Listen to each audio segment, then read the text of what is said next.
વચ્ચેના સચિન વિસ્તારમાંથી 55.48 લાખ રૂપિયાના એમડી ડ્રગ્સ સાથે સુરત ક્રાઇમ બ્રાન્ચે 3 લોકોની ધરપકડ કરી હતી। આ ત્રણેય આરોપી પૈકી તોસીફની પૂછપરછ દરમિયાન પોલીસને જાણકારી મળી કે આ ડ્રગ્સ તેઓ મુંબઈના નાલા સોપારાથી લાવ્યા હતા। જ્યારે પોલીસે વધુ તપાસ હાથ ધરી ત્યારે તેઓ પણ ચોંકી ઉઠ્યા હતા, કારણ કે આ ડ્રગ્સ તેઓએ અજય ઠાકુર અને નાઇજીરિયન નાગરિક પાસેથી ખરીદી સુરતમાં વેચવાના હતા। ક્રાઇમ બ્રાન્ચે જે નાઇજીરિયન નાગરિક ડેવિડ અને અજય ઠાકુરની ધરપકડ કરીને વધુ તપાસ હાથ ધરી।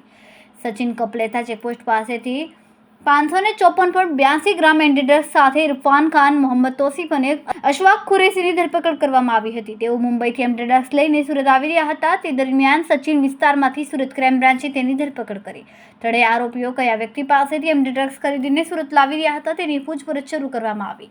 આ દરમિયાન તોસીફે જણાવ્યું કે નાલા સોપારાના અજય ગુલ્લા ઠાકુર પાસેથી તે ડ્રગ્સ ખરીદીને લાવી રહ્યો હતો। ક્રાઇમ બ્રાન્ચની ટીમે જ્યારે મુંબઈ પહોંચી અને અજયની ધરપકડ કરી ત્યારે આ કેસમાં સંડોવાયેલા વધુ એક આરોપીની જાણકારી પોલીસને મળી હતી। આરોપી અન્ય કોઈ નહીં પરંતુ નાઇજીરિયન નાગરિક ડેવિડ પ્રિન્સ કુચેને હતો।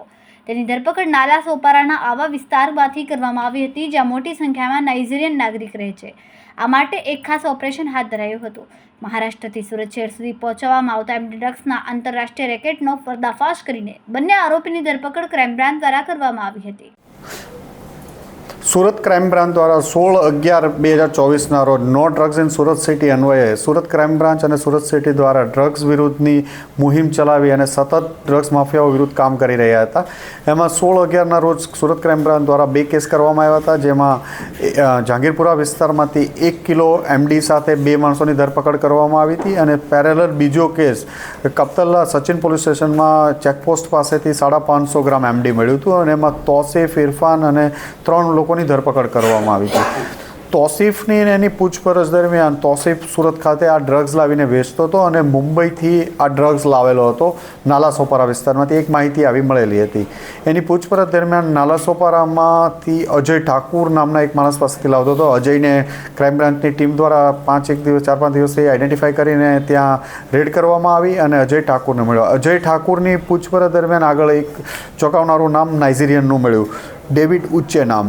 અને ડેવિડ ઉચ્ચે પણ નાલા સોપારામાં જ રહે છે, મૂળ નાઇજીરિયાનો છે અને 10 વર્ષથી ઇન્ડિયામાં રહે છે અને આ બધા ધંધાઓ સાથે સંકળાયેલો છે।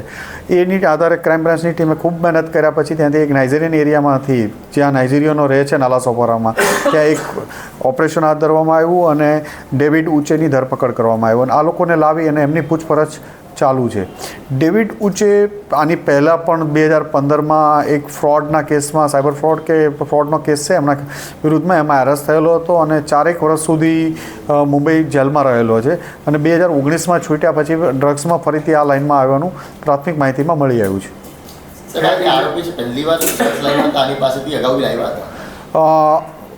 જે અહીંથી તોસીફ છે એ મુંબઈથી ઠાકુર પાસેથી આની પહેલાં લઈ આવેલો હતો। ઠાકુર આ ડેવિડ ઉચ્ચે પાસેથી પણ પહેલાં લઈ આવેલો હતો, એટલે એ એમની પાસેથી પહેલાં લાવીને વેચી ચૂક્યા છે। આ જે નાઇજીરિયન છે કયા વિઝા પર અહીંયા ભારતમાં રહે છે?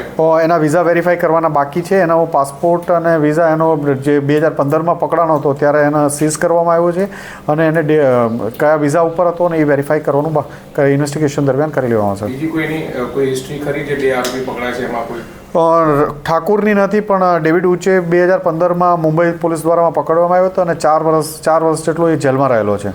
બીજો આરોપી છે એનો શું કામ ધંધો છે, મુખ્ય કામ ધંધો શું છે?